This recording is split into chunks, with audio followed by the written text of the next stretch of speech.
Don't you remember me? The words stop everything. The courtroom noise, the shuffle of papers, gone. Tuesday, 9:47 a.m., Providence Municipal Court. Officer Romano calls the next case, docket 2025-CV-4421. Catherine Miller. A woman in her mid-50s steps forward, composed, focused, a folder clutched tightly in her hands. Judge Frank Caprio glances at the docket. Miss Miller, you're here on a failure to appear and contempt charge. 3 unpaid parking violations totaling $180. She nods once. Then her voice breaks through the silence. Your Honor, don't you remember me? The question lands heavier than the charge. Caprio looks up, his eyes narrow, searching. Recognition flickers, then fades. He opens his mouth, closes it again. The courtroom waits. Nothing comes. I'm sorry, he says quietly. I see many people. Help me, because sometimes memory isn't about names or faces. It's about what the heart refuses to forget. Before you see what happened next, tell us where you're watching from and subscribe to Case Closed, where every case reveals that justice doesn't just remember the law, it remembers the people behind it. March 17th, 1985. She says I wasn't a defendant. Then, before we open the file, tell us where you're watching from and subscribe to Case Closed. This one reaches back 40 years. Caprio sets down his pen. Miss Bell, note the date on the record, the 17th of March, 1985. Miss Bell, the court clerk, writes quickly. Noted, Your Honor. Michael Chin, the city prosecutor, stands. Your Honor, today's matter is straightforward. Miss Miller failed to appear on January 14th for 3 parking violations, citations issued October through December 2024. Total owed, $180. The city requests payment and a finding of contempt. Caprio raises one hand. Mr. Chin, we'll handle today's matter. But the defendant has raised something else. Miss Miller, you're proceeding without counsel? Yes, Your Honor. All right. Before we address the contempt charge, tell me why you missed court in January. She meets his eyes. Because I needed to face you, not a clerk, not a payment window. You, timestamp, 9 hours, 47 minutes, and 22 seconds. AM clerk note entered into case file 2025 CV 4421. Caprio leans back slightly. Miss Miller, if you're asking me to influence a pending case, I can't do that. I'm not asking you to influence it. I'm asking you to inform it. Silence stretches between them. The 17th of March, 1985, Caprio repeats. What kind of case? Custody. Family court. My daughter was 6. You gave her to me. You kept her safe. The prosecutor shifts his weight. Romano stands a little straighter. Caprio exhales slowly. Miss Bell, can we retrieve the minute order from March 1985? Docket? Do you have the number, Miss Miller? She opens the folder, pulls out a photocopy. 1985 FC 0317. Bell takes the number, moves to a terminal. Her fingers work the keys. A long minute passes. Found it, Your Honor. Family court transfer archived. I can pull the summary minute. Order, please. Bell retrieves a single page, hands it up. Caprio reads silently. His face doesn't change, but his grip on the paper tightens. He reads aloud. Credibility of minor is persuasive. Best interest requires maternal custody. He looks at Catherine Miller. You were awarded custody. You awarded me custody, Your Honor. You believed my daughter when no one else would. Caprio sets the page down. I remember the principle. I don't remember your face. I'm sorry. Memory fades, she says. Duty does not. Chin clears his throat. Your Honor, with respect, this seems outside the scope of today's Mr. Chin. I'll manage the scope. Ms. Miller, why did you orchestrate this meeting? She steps forward, places the folder on the bench. My niece is 14. Her name is Sarah Williams. There's a custody hearing in family court next week. Judge Patricia Morrison is presiding. Sarah is in danger. I need you to help the way you helped me. Caprio opens the folder. Inside, a certified letter addressed to him, a counselor's note, and a timeline on lined paper. Ms. Miller, I cannot interfere with Judge Morrison's case. That would be unethical and illegal. I'm not asking you to interfere. Her voice is steady. I'm asking you to share context, to tell her what you learned 40 years ago, that a child's word can be enough. Certified mail tracking number 9-405-03-693-001-177-42-812812. Timestamp delivery confirmation Otorvant. Caprio studies the letter. Ms. Miller, courts speak in records, not winks. If I contact Judge Morrison, it must be transparent, logged, and limited to providing historical context. I cannot recommend an outcome. I understand. Can you narrow your ask? She takes a breath. 3 things. Transmit my letter to Judge Morrison. Confirm the 1985 case and the reasoning behind your ruling. Make sure she knows that when a child speaks clearly and consistently, that voice deserves weight. Caprio looks at Chin.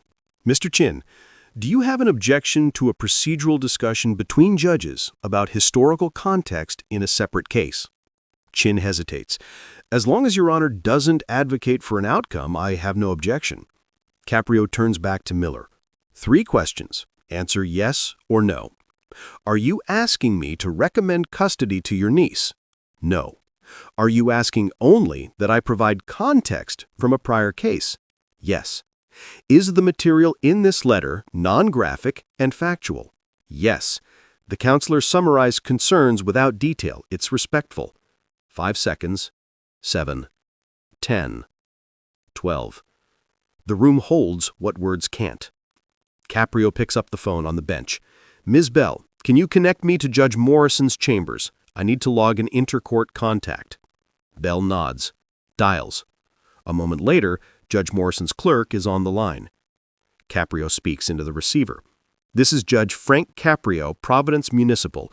I'm calling to request a brief procedural conversation with Judge Morrison regarding case context from a 1985 family matter that may inform her current docket. Can you schedule a call for this afternoon? Pause. 2 p.m. works. Please log this contact and confirm receipt of materials I'll send via clerk delivery within the hour. Thank you. He hangs up. Ms. Bell, note the call. Timestamp it. Bell writes, Intercourt Judge Caprio to Chambers of Judge Patricia Morrison, logged at 9:54 a.m. Tuesday, the 29th of October, 2025. Purpose, historical case context. Scheduled follow-up, 2 p.m. today. Caprio looks at Catherine Miller. I'll transmit your letter and the 1985 minute order excerpt. I'll explain the reasoning behind that ruling. I will not tell Judge Morrison what to do. That's her decision. Miller's eyes close briefly. Thank you. Don't thank me yet. We handle today's case. He picks up the docket sheet. You failed to appear in January. You incurred contempt. You owe $180 in parking fines. Mr. Chin, what's the city's position? Chin stands. Your Honor, given the unusual circumstances in Miss Miller's clean record prior to this, the city is willing to waive the contempt finding if she pays the fines today or arranges a payment plan. Caprio nods. Ms. Miller, can you pay today? I can pay $60 today, the rest over 2 months. That's acceptable. Contempt is dismissed. You'll pay $60 today, $60 by November 30th, $60 by December 31st. Ms. Bell will provide a payment schedule. Thank you, Your Honor. One more thing. Caprio retrieves a printed sheet from beneath the bench. This is a court resource sheet. It includes the Child Advocacy Hotline, information on guardians ad litem, and safety planning resources. Take it, share it with anyone who needs it. He hands it across. Miller accepts it, folds it carefully into her folder. Mercy is not amnesia, Ms. Miller. You still owe the city, but I'll make sure Judge Morrison has the context she needs. That's all I'm asking. Caprio looks at Bell. Prepare a transmittal memo. Title it Historical Case Context Non-Advocacy. Include the 1985 minute order excerpt, Ms. Miller's certified letter, and a summary statement that I am providing background only with no recommendation on outcome. Deliver it to Judge Morrison's chambers by noon. Yes, Your Honor. He turns back to Miller. Ms. Bell will now read a summary of your letter's contents for the record. The details will remain in the sealed file. Nothing graphic will be spoken aloud. Bell opens the letter, scans it, begins. The letter outlines a pattern of concerning behavior observed by Ms. Miller and corroborated by School Counselor's Note. It requests that the family court consider Miss Miller for primary custody of her 14-year-old niece, Sarah Williams. The counselor's note confirms non-graphic safety concerns and recommends a protective placement evaluation. A proposed safety plan is attached. She closes the letter. Detail withheld. Dignity preserved. Caprio makes a note. Thank you, Miss Bell.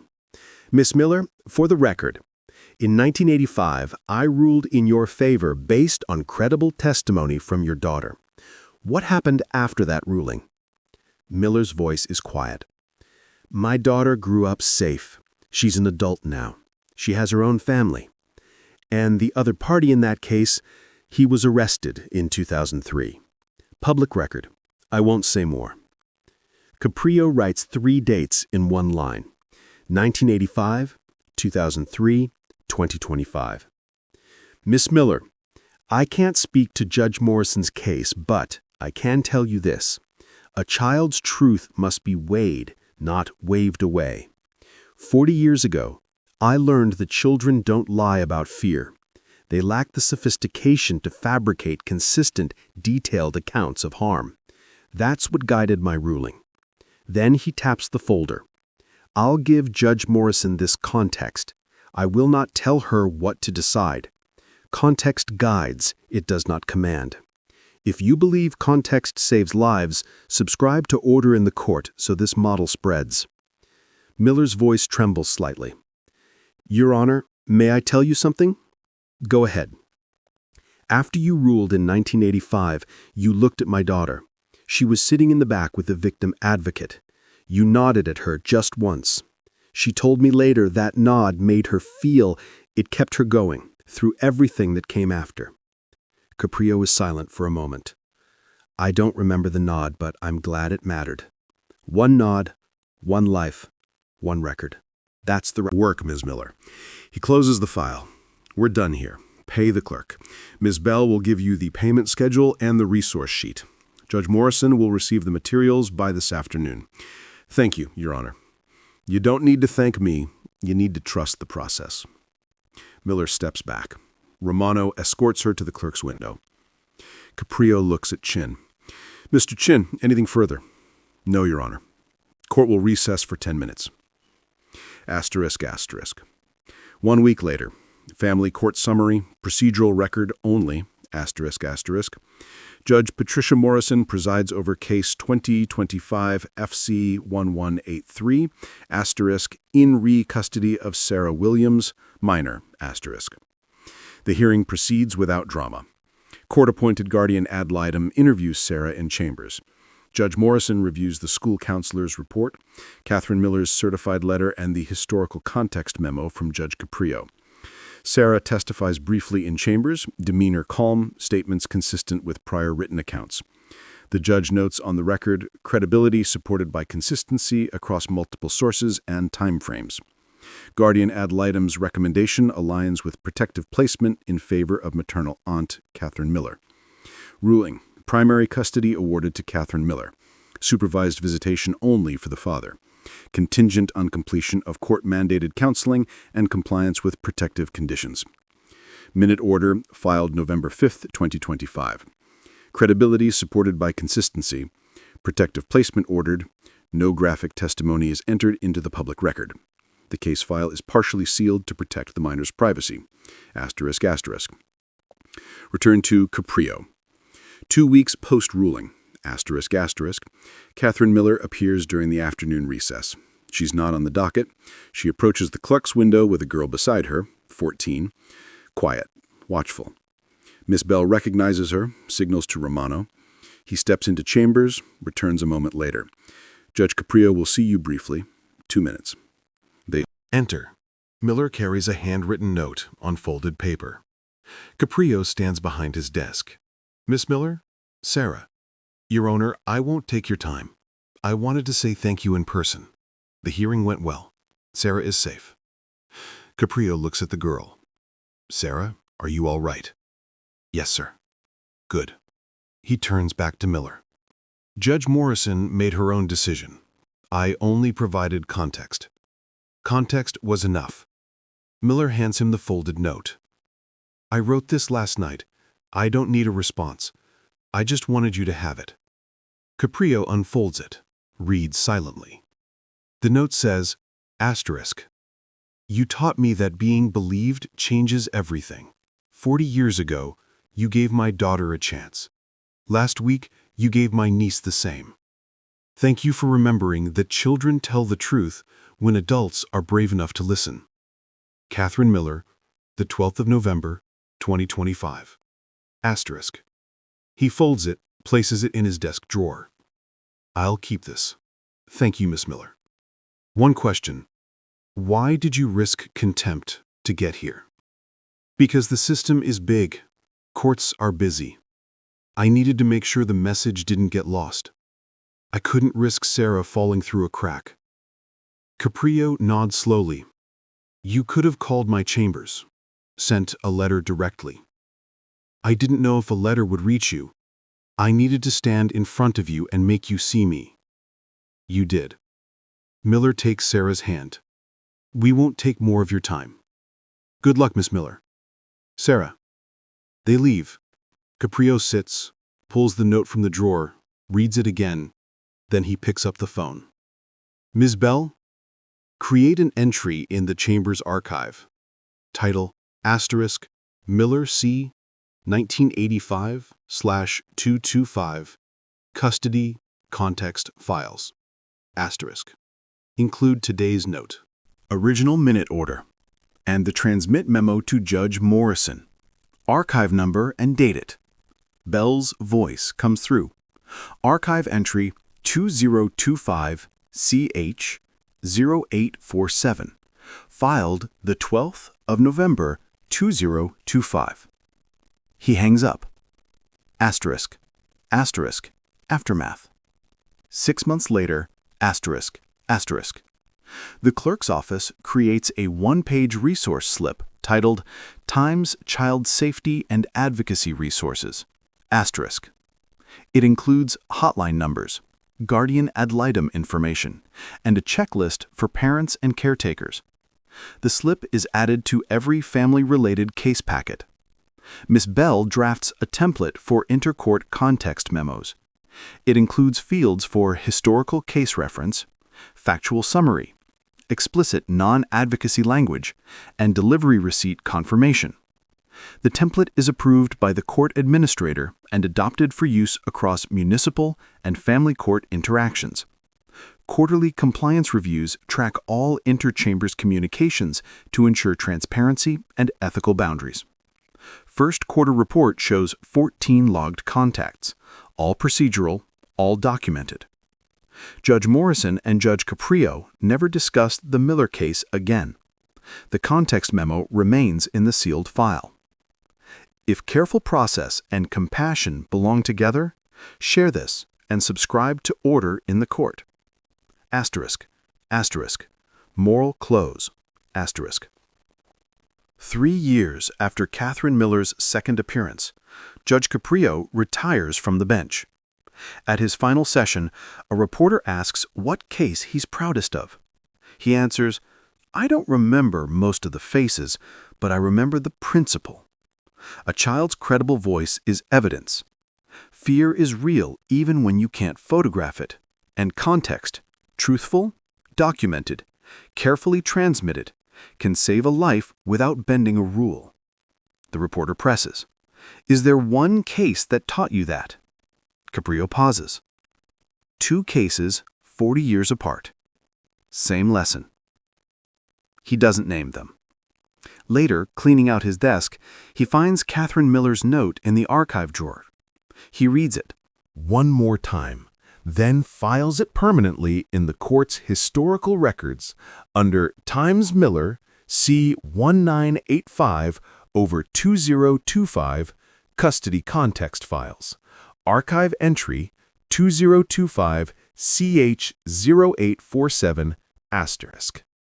The note will remain there, unread by most, until the building is torn down or the system is replaced. But it will remain, because some gratitude isn't for display, it's for the record. Catherine Miller never appeared in Caprio's courtroom again. Sarah Williams graduated high school, then college. She works now as a school counselor. When asked why she chose the field, she says, "Because someone believed me when it mattered. I want to do that for someone else." She doesn't know Judge Caprio's name. Her aunt never told her. Miller believed the work mattered more than the credit. Caprio's final statement from the bench, delivered to a courtroom of colleagues and reporters. Titles fade, choices echo. I was a judge for 39 years, but I was a listener first. That's the job. That's always been the job. He stepped down. The resource slip is still in use. The context memo template is still in the system. The archive entry is still filed. 40 years between 2 cases. One principle, twice applied. No drama, no spectacle, just process carefully followed by people who understood that rules exist to protect the vulnerable, not to silence them. The power of being believed. It doesn't require perfection. It requires presence. It requires someone in authority to say, "I hear you. I will act within my power. I will not look away." Judge Frank Caprio forgot Catherine Miller's face in 1985. He forgot it again when she returned in 2025. But he never forgot the principle that brought her back. Memory fades. Duty does not. Justice is not one thunderclap ruling. It's a chain of careful process. Decisions linked across decades, executed by people who understand that their power is temporary, but their choices are permanent. Catherine Miller orchestrated contempt to get into a courtroom. It was messy. It was irregular. It worked. Because sometimes the law isn't broken. It's human. There are cracks in every system, and once in a while, someone has to step through one to protect a child from falling through all the others. Judge Frank Caprio understood that. He didn't excuse it. He didn't glorify it. He simply listened. And within the quiet limits of his bench, he chose understanding over indifference. He trusted another judge to do what was right. And that trust was not misplaced. Today, Sarah Williams is safe, not because the system was perfect, but because it bent where it needed to. It didn't fail her. It flexed just enough to make room for compassion. And maybe that's the true measure of justice, not how rigidly it stands, but how humanely it bends. This isn't a story about mercy. It's a story about courage and a legacy built on listening before judging. Because long after the gavel falls, Judge Caprio's greatest verdict is the reminder that empathy can still exist inside the law. Before you go, tell us in the comments, do you believe compassion has a place in justice? And if you do, subscribe to Case Closed, where Judge Caprio's legacy lives on, and every case reminds us that justice still has a heartbeat.